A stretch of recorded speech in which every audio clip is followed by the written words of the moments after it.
Gamay lang ang atong plat mga moms kayo. Gamay lang ang atong siniliya nga luya. Ano siya? Gamay lang.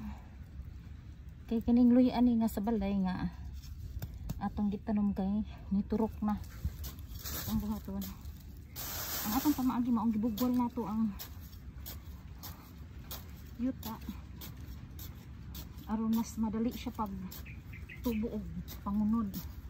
Kay kumok ang gihang na matangan atong gibugol na daan. Ano siya purpose nga atong gibugwal. Yan itanom na to.